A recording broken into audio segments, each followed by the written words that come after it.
Assalamualaikum warahmatullahi wabarakatuh dan salam sejahtera. Okey, kita sambung balik part 1 hari tu, iaitu kita berhenti pada dua jenis pensarahan yang kita namakan sebagai pensarahan separuh gelombang, half wave rectification, dan yang keduanya ialah pensarahan gelombang penuh, full wave rectification. Okey, kita pergi dulu kepada pensarahan separuh gelombang. Okey, apa yang dimaksudkan dengan pensarahan separuh gelombang ialah di mana diod hanya membenarkan satu aliran voltan, satu kitaran sahaja melaluinya dan separuh kitaran lagi dihalang untuk melaluinya. Okay, so hanya satu kitaran sahaja yang dibenarkan untuk melalui diod. Sebab itu dinamakan separuh gelombang, pensarahan separuh gelombang. Okey, kita tengok apa yang dilakukan oleh pensarahan separuh gelombang. Okey, ini ialah bentuk satu gelombang, satu kitaran lengkap gelombang. Okey, sekejap Okey.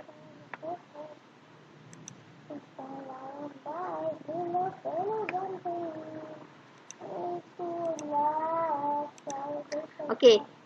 Alright, ini satu kitaran lengkap satu gelombang dan ini pula adalah satu kitaran lengkap satu gelombang. Arus unak-alik. Okey, apabila pensarahan separuh gelombang berlaku, iaitu hanya separuh gelombang sahaja yang dibenarkan melaluinya, maka yang lagi separuh dihalang melaluinya. Maka selepas rektifikasi, apa yang berlaku pada output kita? Hanya separuh gelombang sahaja output yang terhasil. Yang separuh lagi tidak dapat menghasilkan arus kerana tidak dapat melalui diod. Okey, so bentuk kitaran kita akan jadi bentuk output kita akan jadi macam ni. Ada, tiada, dan gelombang seterusnya ada, tiada, dan seterusnya lah. Okey, itu ialah pensarahan separuh gelombang. Okey, seterusnya. Terdapat dua jenis pensarahan separuh gelombang, iaitu swapensarahan dan pensarahan separuh gelombang dua diod. Okey, kita tengok dulu apa yang dimaksudkan dengan swapensarahan. Swapensarahan, swa bermaksud sendiri. Maksudnya pensarahan sendiri, diri sendiri yang bertindak sebagai pensarahan. Dan di sini dia merujuk kepada tube X-ray, di mana tube X-ray itu sendiri berfungsi sebagai pensarahan. Okey, kita tahu sebelum ni fungsi atau peranan tube X-ray ialah untuk menghasilkan sinar X. Okey, so kat sini satu lagi fungsi tube X-ray ialah selain daripada menghasilkan sinar X, dia juga turut bertindak sebagai rectifier. So kita panggil jenis ini, bila tube X-ray bertindak sebagai rectifier, kita namakan dia sebagai jenis rektifikasi jenis swapensarahan. Okey, harap jelas di situ. Okey, ini saya terangkan tadi, dua fungsi tube X-ray. Selain daripada menghasilkan sinar X, dia juga bertindak sebagai rectifier, iaitu hanya membenarkan elektron mengalir daripada filament ke anode ataupun daripada cathode ke anode. Okey, so di sini tube X-ray berfungsi sama dengan diod, iaitu membenarkan elektron mengalir daripada cathode ke anode. Okey. Perlu diingat sekali lagi ialah sinar X hanya dapat dijanakan apabila anode bersifat positif dan kathod bersifat negatif. So arus elektron akan mengalir daripada kathod ke anode, daripada negatif ke positif apabila wujudnya beza upaya. So barulah elektron boleh mengalir daripada negatif ke positif. Alright, kita tengok gambar rajah schematic diagram yang disediakan. Okey, ini ialah filament. Keseluruhan ini ialah gambar rajah tube sinar X. Okey, ini ialah filament. Filament bertindak adalah sebelah kathod, bertindak sebagai kathod, dan ini ialah target yang bertindak sebagai anode. Ini sebelah negatif, ini sebelah positif.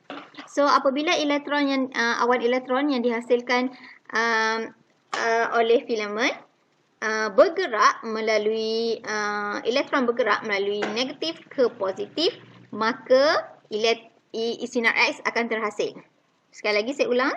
Apabila bahagian sini, bahagian filamen bertindak sebagai kathod, bahagian negatif, dan sebelah sini bertindak sebagai bahagian positif, elektron akan mengalir daripada negatif ke positif dan akan menghasilkan akan menghasilkan sinar X. Akan tetapi untuk separuh kitaran lagi, bahagian anode akan bersifat negatif sebab elektron berkumpul kat sini, dia akan jadi nilai kat sini akan jadi bersifat negatif, dan sebelah sini, sebelah filamen akan bersifat positif. Okey, kat sini akan berlaku Walton songsang. So bila berlaku Walton songsang, arus sinar X tidak dapat terhasil. Okey. Okey, next. Ini ialah, kita tengok gambar rajah yang pertama. Litar pensarahan yang menggunakan tiub sinar X sebagai diod. Okey, so bila kita namakan sebagai SUA pensarahan lah. Bila tiub sinar X bertindak sebagai diod. Okey, kat sini kita tengok. Sebelah sini, kathod sebelah negatif dan bahagian anode, bahagian target ini bahagian positif. Maka arus dibenarkan melaluinya. Okey, Walton dibenarkan melaluinya, maka akan menghasilkan output boleh terhasil lah, arus boleh dihasilkan, harus boleh melaluinya.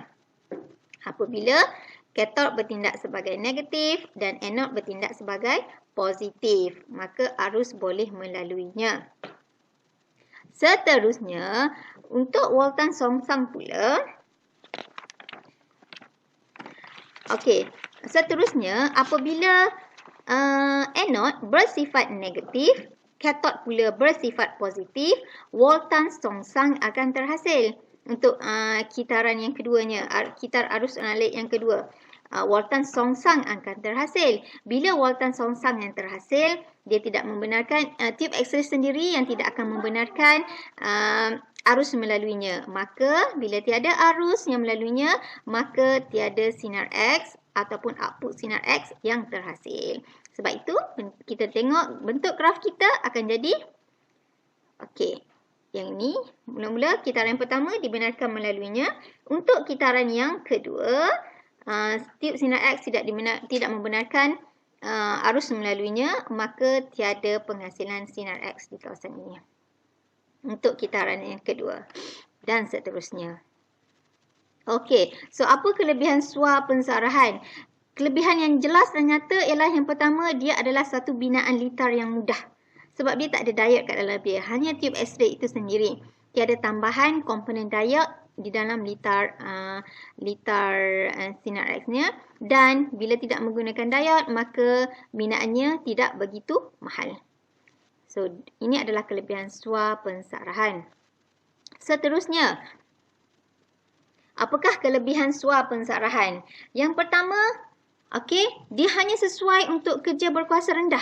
Contoh kerja-kerja berkuasa rendah seperti mobile X-ray ataupun dental X-ray. Dia hanya menggunakan kVp yang rendah. Okey, yang kedua, hanya separuh daripada bentuk gelombang tersedia dapat digunakan. Okey, sebab tadi kita tahu, saya lukis sikit. Okey, sebab tadi kita tahu bentuk output yang terhasil untuk satu kitaran, separuh sahaja yang terhasil, separuh lagi tak ada, tidak terhasil. Maka hanya separuh ini sahaja yang boleh digunakan untuk menghasilkan X-ray. Yang separuh lagi tidak boleh digunakan untuk menghasilkan X-ray kerana arus tidak dapat melaluinya. Okey, yang ketiga berlakunya Walton songsang. Okey, apa yang berlaku? Bila berlaku Walton songsang, hentaman elektron menghentam balik filamen, maka menyebabkan tiub X-ray akan mudah rosak. Sebab lama-lama filamen bila dihentam oleh elektron, dia akan putus. So, bila putus, sinar X tidak dapat dihasilkan lagi. Maka tiub X-ray akan rosak. Dan last sekali, kuantiti sinar X yang terhasil adalah kurang. Sebab apa kurang? Let's say lah kita kata dedahan tu berlaku, kita lakukan dedahan daripada start sini masa sampai sini. Okey, kita lakukan timer dia kita set daripada sini ke sini, katakan. Okey, tetapi apa sinar X yang terhasil hanyalah daripada masa ni kepada masa ni saja. Masa yang seterusnya daripada sini ke sini tiada sinar X yang terhasil. Maka kuantiti sinar X yang terhasil adalah kurang. Kualiti kurang. Okey, so ini adalah kelemahan SUA pensarahan. Seterusnya, okey, itu tadi kita tengok jenis pensarahan separuh gelombang yang pertama, iaitu jenis SUA pensaruhan. Sekarang kita tengok jenis pensarahan separuh gelombang jenis yang kedua, iaitu pensarahan separuh gelombang 2 diode, 2 diode half rectification. Okey. Pensarahan separuh gelombang 2 diode ialah pensarahan yang berlaku apabila 2 diode digunakan untuk menggantikan tube X-ray sebagai rectifier. So, 2 diode akan diletakkan di dalam litar. Okey, kat mana diletakkan 2 diode ini? Diletakkan di dalam litar sekunder. Okey. Diode digunakan untuk memastikan elektron tidak mengalir daripada anode ke filament. Okey, kenapa digunakan 2 diode? Actually, 1 diode pun dah boleh guna. 1 diode pun dah boleh bertindak sebagai rektifikasi, menggantikan tube X-ray sebagai rectifier. Okey, tetapi untuk kes ni dia gunakan terus 2 diode kerana satunya 2 diode itu diletakkan atas dan bawah supaya dia bersimetri dalam litar dia untuk memberikan nilai KV yang sama. Yang kedua, sekiranya salah satu diode itu rosak, salah satu lagi diode boleh memainkan peranan dia untuk bertindak sebagai rectifier. Okey, apa yang important kat sini dia kata? Masih lagi menghasilkan bentuk gelombang yang sama dengan SUA pensaruhan, iaitu ada, tak ada. Ada, tak ada. Okey. Cuma yang berbeza dan yang terpenting ialah tidak terdapat waltang songsang melintangi tube X-ray. Tidak ada waltang songsang yang melintasi tube X-ray lah. Kalau dalam SUA pensarahan adanya waltang songsang. Tapi bila ada diletakkan diode, maka waltang songsang tidak akan berlaku kerana tidak dibenarkan melalui diode. Untuk separuh yang kedua tu. Okey, kita tengok litar yang pertama. Litar pensarahan yang menggunakan 2 diode. Pensarahan separuh gelombang 2 diode. Okey, kita tengok. Ini bahagian cathode, ini bahagian anode. So, elektron boleh lalu dan akan menghasilkan sinar X. Ini apabila situasi di mana filament bertindak sebagai cathode dan sasaran bertindak sebagai anode. Sini negatif dan sini positif. So, elektron waltan dibenarkan melaluinya. Okey, untuk kitaran pertama, bila waltan dibenarkan, maka arus output akan terhasil. X-ray output akan terhasil. Okey, untuk separuh kitaran yang kedua, kita tengok anode pula akan bersifat anode pula akan bersifat negatif dan akan bersifat negatif.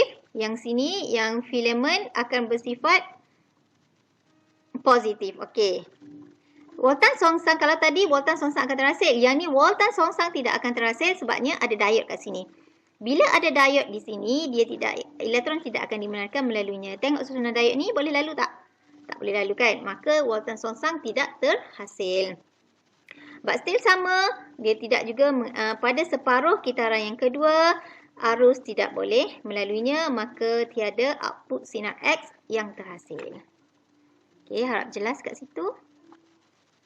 Maka graf arus unalik yang terbentuk untuk separuh gelombang pensarahan separuh gelombang 2 diode masih lagi sama dengan SUA pensarahan, iaitu hanya separuh kitaran yang pertama sahaja yang boleh menghasilkan sinar X, separuh yang kedua tiada output yang terhasil dan seterusnya lah. Okey, seterusnya kita tengok apakah kelebihan-kelebihan pensarahan separuh gelombang 2 diode. Okey, yang pertama, Pensarahan separuh gelombang dua diod, yang pertama dia mengatasi kelemahan SUA pensarahan. Mengatasi kelemahan SUA pensarahan iaitu di mana SUA pensarahan akan berlaku woltan songsang. Bila berlakunya woltan songsang, terdapat hentaman balik elektron ke arah filamen. Bila elektron menghentam filamen, lama-lama filamen akan nipis dan lama-lama akan putus. Dan ini akan menyebabkan sinar X akan rosak. Maka jangka hayat tiub sinar X tidak akan lama. Dan ia juga akan meningkatkan keamatan sinar X. Okey, walau bagaimanapun, kelemahan pensarahan separuh gelombang iaitu hanya separuh kitaran sahaja yang digunakan dan separuh lagi gelombang tidak dapat menghasilkan arus, masih lagi tidak dapat diatasi oleh pensarahan separuh gelombang dua diod. Maka seterusnya apa yang perlu dilakukan ialah masalah ini dapat diatasi adalah melalui pensarahan gelombang penuh. Okey, so untuk pensarahan gelombang penuh, kita sambung untuk part yang ketiga. Okey, terima kasih.